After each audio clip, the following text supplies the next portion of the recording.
नमस्कार। हमने कहा था कि जो 3 काले कानून हैं इनको वापस लेना पड़ेगा। इसलिए कहा था क्योंकि हमें मालूम था कि 3-4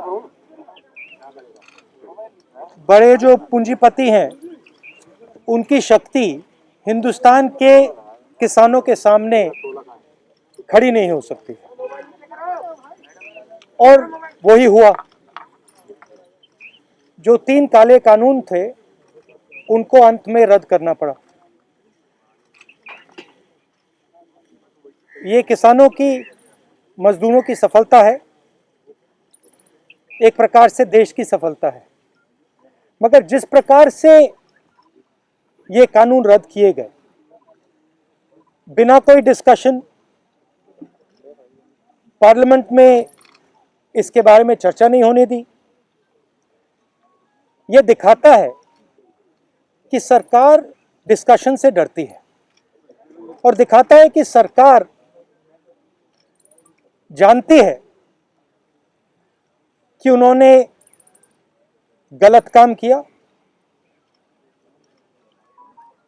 और सरकार डरती है। डिस्कशन जो हमारे किसान भाई शहीद हुए उनके बारे में है, वो जो 700 किसान जिन्होंने अपनी जान दी उनके बारे में डिस्कशन होना था। डिस्कशन ये भी होना था कि ये जो किसानों के खिलाफ कानून बनाए गए, इसके पीछे किसकी शक्ति थी, कौन सी शक्ति थी, ये क्यों किए जा रहे थे, क्यों बनाए गए। डिस्कशन एमएसपी पे भी होना था, और जो किसानों की समस्या है लखीमपुर खेरी, उस पे होना था। लखीमपुर खेरी और इनके जो होम मिनिस्टर हैं उन पर डिस्कशन होना था, वो तो सरकार ने होने नहीं दिया। मगर सरकार के दिमाग में थोड़ा सा कंफ्यूजन है। वो सोचती है कि जो गरीब लोग हैं, किसान लोग हैं, मजदूर लोग हैं, उनमें कोई शक्ति नहीं है, उनको दबाया जा सकता है। और इस एपिसोड ने यह दिखाया है कि किसानों को, मजदूरों को, गरीब लोगों को, कमजोर लोगों को हिंदुस्तान में दबाया नहीं जा सकता। अंग्रेजी में बोल दूं? We had mentioned earlier that the farm laws would have to be withdrawn, and we had said it because we understood that the might of 3 or 4 large crony capitalists cannot stand against the might of the Indian farmer and the Indian laborer, and that has come true. What is unfortunate is how the bills have been repealed without any discussion, without any conversation. We wanted to have a conversation about the forces behind these bills, because these bills do not just reflect the view of the Prime Minister. These bills reflect the power behind the Prime Minister, the power of people and forces behind the Prime Minister, and that is what we wanted to discuss. Who actually is behind these 3 bills? What are the forces that are behind these 3 bills? We wanted to discuss MSP. We wanted to discuss Lakhimpur Kheri. We wanted to discuss the 700 farmers who died in this agitation. And unfortunately, that discussion has not been allowed. This is a reflection of the fact that the government is terrified of having this discussion. The government wants to hide. The government does not have the guts to stand up for its actions. And this is quite unfortunate. Sir, आप लोग इस पूरे आंदोलन में 2-3 मांग पहले भी थी आपकी, पहले जैसे कि एमएसपी की गारंटी मिले, दूसरी की जो गृह राज्य मंत्री हैं अजय मिश्रा टेनी, उनका इस्तीफा हो। क्या इस कानून को वापस लेने से अब आपकी ये मांग खत्म हो गई है, ये इस पर अभी आपका प्रदर्शन धरना है? मांग ये तो देखिए, ये जो 3 कानून थे, ये किसानों पर आक्रमण था, मजदूरों पर आक्रमण था।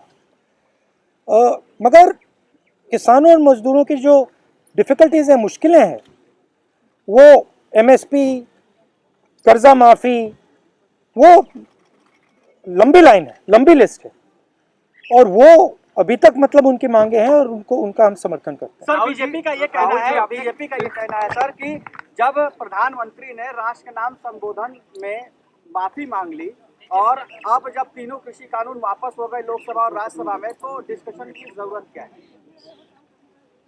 तो फिर सांसद की क्या जरूरत है, उसको बंद कर देते हैं, बंद ही कर दो फिर प्राइम मिनिस्टर को जो कहना है कह दें, जो कानून बनाने हैं बना दें, तो इसका क्या मतलब है? राहुल जी, बंद ही कर लो। राहुल जी, आपने मौत हुई है, वो 700 आदमी के लिए आप लोग कुछ आगे कुछ कदम चलाएंगे? सेंट्रल गवर्नमेंट से, बीजेपी गवर्नमेंट से चला रहा है, उनके से कोई उनका राहत मिले? नहीं, आपने कहा कि प्रधानमंत्री ने माफी मांगी, इसका मतलब प्रधानमंत्री ने ये एक्सेप्ट किया कि उनकी गलती के कारण से 700 लोग मारे गए, उनकी गलती के कारण से ये जो पूरा आंदोलन हुआ है। तो फिर अगर उन्होंने गलती एक्सेप्ट कर ली है तो फिर कॉम्पनसेशन देना तो पड़ेगा। राहुल जी, आपने पहले कहा था कि तीनों कृषि कानून वापस लेने होंगे, सरकार ने अंतोगत्वा ये बिल वापस ले लिया। अब सवाल यह है, देखिए जिस प्रकार से लिया है इन्होंने, सबसे पहले इसमें किसानों का अपमान किया है। उन्होंने कहा है कि थोड़े से किसान के संगठन, ये सेक्शन, एक सेकंड में पढ़ लेता हूं। A group of farmers are protesting against these laws. ये कोई ग्रुप नहीं है, ये हिंदुस्तान के सब किसान हैं। पहले आपने इनको खालिस्तानी कहा, अब आप इनको ग्रुप ऑफ फार्मर्स कह रहे हो। ये ग्रुप ऑफ फार्मर्स नहीं है, ये हिंदुस्तान के सारे किसान हैं और ये समझते हैं कौन सी शक्तियां इन पर आक्रमण कर रही है। सर आप लोग किसानों पे क्या किसानों के लिए क्या किया? क्योंकि किसान संगठन के नेता अभी भी बॉर्डर पर बैठे हुए हैं। राहुल गांधी जी क्या अपील करेंगे उन किसान संगठनों से, क्योंकि संसद में अभी नहीं, मैं किसान संगठन से क्या अपील करूंगा? उनसे कोई अपील करने की जरूरत नहीं है। मैं ये कह रहा हूं कि जिम्मेदार कौन है? जिम्मेदार किसान संगठन है क्या? उनने क्या गलती की है?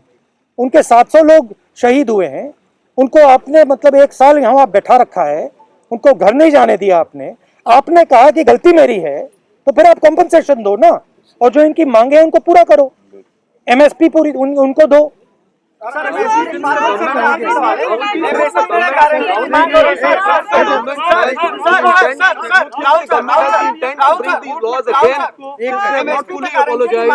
भैया देखिए, रुकिए ना भैया, आपने पूछ लिया, अब बाकी लोग भी बैठे हैं यहाँ पे। Sir, आपको their intent is not yet clear, you know, since they have not agreed to all the demands, and you think they will bring this is them not again? this is not an isolated event. This is the thing to understand. Just now one of our journalists was asking me the question why parliament should exist. Right? He does not even understand the question he is asking. Because this entire instrument is captured by the same forces that are pushing the farm bill. It is the same forces that carried out demonetization. It is the same forces that put a floor GST. It is the same forces that didn't give any money to the poor people during COVID. So the question is not whether the government is going to try to pass these farm laws again. The question is that the government is captured by a group, by an interest that is against the poor people of this country. They will do whatever can be done to damage the future of the poor people of the country. So is it because the government was supposed to take a decision? Sorry? And where was the government decision on repeal taken because of UP and Punjab polls? And what do you plan to do about the MSP? You'll be asked the decision was taken by the government because the government could not face the power, the strength of the Indian people represented in this case by the farmers and the laborers.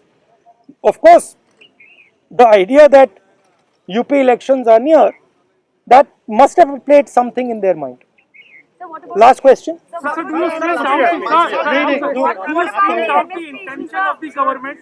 Because government is saying that they are fully in support of the farmers. That's why they are repealing the laws. Do you still doubt the intention So of the government? if they were fully in support of the farmers, what were they doing for the last 1 year?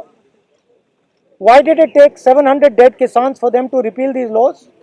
Why is the Prime Minister apologizing for what? If they've done nothing against the farmers, why is he apologizing? And on whose behalf is he apologizing? So the intention is bad. And as I mentioned just now, it is not, I mean, the Prime Minister is an instrument of these forces. The Prime Minister is the tool of these forces.